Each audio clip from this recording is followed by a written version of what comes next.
Video করে ফাটাইতাম।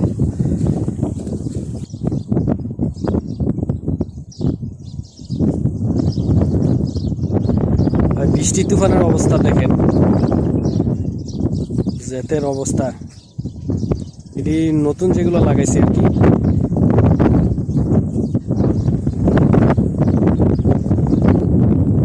এ হচ্ছে সমুদ্র। আর ফুলকপি তো দেখাইলাম, ওই মাশাআল্লাহ বাতাসে অবস্থা কি করছে ফুলকপির দেখেন, সরি পাতাকপি, ফুলকপি।